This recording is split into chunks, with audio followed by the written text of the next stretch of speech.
اشفاق صاحب نے محلے میں کریانے کی دکان ڈال لی اور میاں بیوی چلانے لگے تاکہ فاطمہ کی شادی کر سکیں، لیکن بیٹوں کا جب دل کرتا سامان اٹھا کر لے جاتے۔ جب اشفاق صاحب پیسے مانگتے کہ دکان میں سامان ڈالنا ہے تو وہ بیٹے لڑنے لگتے کہ باپ کی کمائی پر ہمارا بھی حق ہے، اور یوں اشفاق صاحب کی دکان ختم ہو گئی اور وہ روڈ پر آ گئے۔ فاطمہ بریانی بنا کر ابا کو دینے لگی اور وہ لوگوں کے گھروں میں ڈیلیوری دینے لگے، اور یوں کام میں برکت ہوئی اور انہوں نے ریسٹورنٹ بنا لیا۔ تو بیٹے بچوں کو لے کر ریسٹورنٹ میں آ گئے کہ ابا کی کمائی کھائیں گے، لیکن ان کے قدموں تلے سے زمین نکل گئی کیونکہ اشفاق صاحب نے انہیں، شام کا وقت تھا، فاطمہ اور اس کی ماں سلمہ بیگم بےتابی سے اشفاق صاحب کا انتظار کر رہے تھے۔ آج ان کو تنخواہ ملنی تھی اور تنخواہ جس دن ملا کرتی تھی وہ واپسی پر سموسے لے کر آتے، فاطمہ چائے بناتی اور وہ تینوں مل کر چائے اور سموسے کا لطف اٹھایا کرتے تھے۔ فاطمہ کے لیے یہ دن سب سے قیمتی ہوتا تھا۔ اماں 5 بج گئے، ابا ابھی تک نہیں آئے۔ اس نے پریشانی سے گھڑی میں وقت دیکھا جو 5 کے ہندسے سے اب آگے کا وقت بتا رہی تھی۔ خود سلمہ بیگم بھی تھوڑی سی پریشان ہو گئی تھی۔ 5 کے بعد 6 اور 6 کے بعد 7 بج گئے مگر اشفاق صاحب ابھی تک گھر نہ آئے تھے۔ اب تو فاطمہ اور سلمہ بیگم کافی زیادہ پریشان ہو گئی تھیں۔ اشفاق صاحب کے پاس کوئی موبائل بھی نہ تھا۔ تھک ہار کر فاطمہ گھر سے باہر نکلی اور 3 گھر چھوڑ کر اپنے بڑے بھائی کے گھر جا پہنچی۔ بھائی جان ابا ابھی تک گھر نہیں آئے۔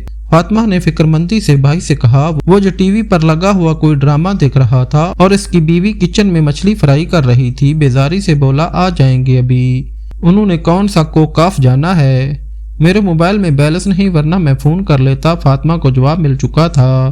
اس کے گھر کے ساتھ ہی چھوٹے بھائی کا گھر تھا۔ فاطمہ نے سوچا ایک بار وہاں بھی پوچھ لے، لیکن اس سے پہلے کہ وہ چھوٹے بھائی کے گھر میں جاتی اسے گلی کے آخری کونے سے اشفاق صاحب گھر آتے ہوئے دکھائی دیے۔ اسے ایک سکون بھرا سانس آیا۔ وہ خاموشی سے واپس اپنے گھر آ گئی۔ ابا آ رہے ہیں، اس نے ماں کو اطلاع دی اور اندر کمرے میں چلی گئی۔ تھوڑی دیر بعد اشفاق صاحب گھر آ گئے تھے مگر خلاف معمول ان کا چہرہ بجھا ہوا تھا اور ماتھے پر پریشانی بھری شکنیں نظر آ رہی تھی۔ کیا بات ہے، آج آپ کچھ چپ چاپ سے ہیں اور پریشان بھی، سب خیریت تو ہے؟ آج اتنی دیر بھی لگا دی۔ سلمہ بیگم نے پانی کا گلاس ان کی جانب بڑھایا تو اشفاق صاحب کچھ دیر تو خاموش رہے اور پھر ہلکے سے بولے، میری نوکری ختم ہو گئی ہے، کمپنی دیوالیے میں جا رہی ہے۔ آج سب کو تنخواہیں دینے کے بعد مالک نے کمپنی کو کسی دوسرے کے ہاتھ فروخت کرنے کا عندیہ دے دیا تھا۔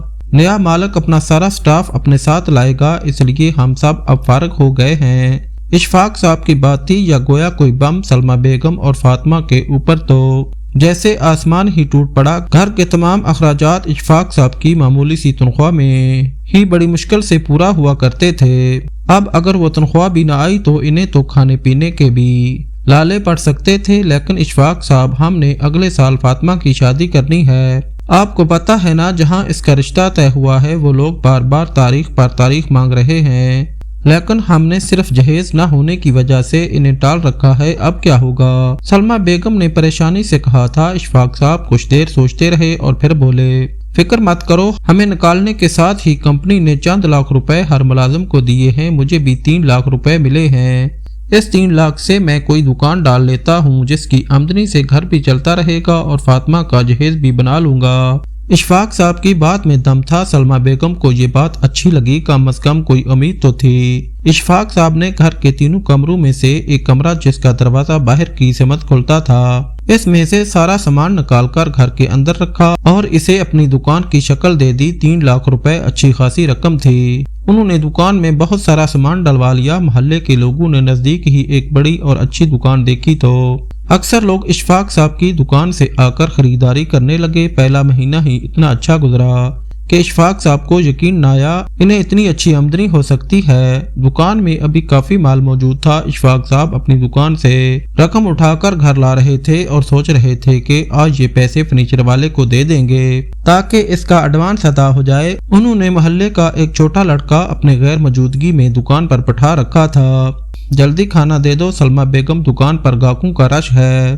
مجھے وہاں جانا ہے۔ ابھی وہ کھانا کھا ہی رہے تھے کہ اچانک دروازہ بجا اور ہڑبڑاتا ہوا دکان پر بیٹھنے والا چھوٹا سا لڑکا گھر میں داخل ہوا۔ اشفاق انکل، آپ کا بڑا بیٹا مدثر دکان سے بہت سارا سامان اٹھا کر لے جا رہا ہے۔ میں نے اسے روکنے کی کوشش کی لیکن اس نے مجھے ایک تھپڑ مارا اور بولا یہ میرے باپ کی دکان ہے، میں یہاں سے جو چاہوں اٹھاؤں، کوئی مجھے روک نہیں سکتا۔ اشفاق صاحب کو حیرت سی ہوئی۔ دونوں شادی شدہ بیٹوں نے پلٹ کر کبھی ان کی خبر تو نہ لی تھی۔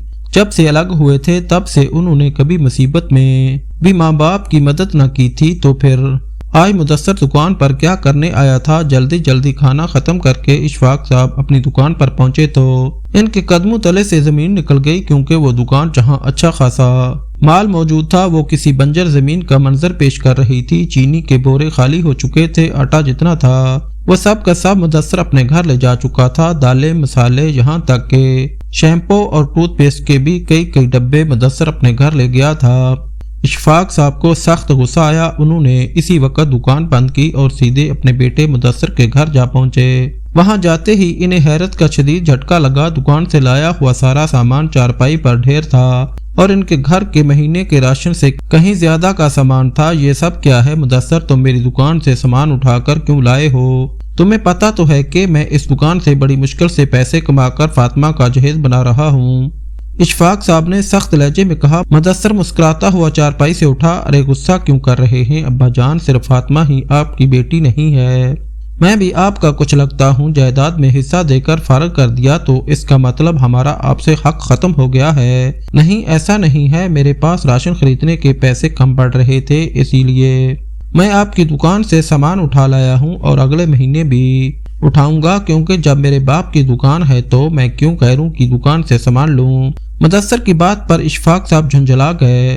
تو پھر مجھے اس کی رقم بھی تو ادا کرو۔ اشفاق صاحب کی بات پر اچانک مدثر غصہ ہو گیا۔ ذرا سی چیزیں اٹھا کر کیا لے آیا ہوں؟ آپ تو میرے حلق میں سے نوالے کھینچنے لگ گئے ہیں۔ کیسے باپ ہیں آپ؟ لالچی اور خودغرض میرے معصوم بچے اگر چند نوالے کھائیں گے تو آپ کا کیا جائے گا؟ نہیں دوں گا میں یہ سامان واپس، اور نہ ہی میں آپ کو کوئی پیسے دوں گا، چلے جائیں آپ میرے گھر سے۔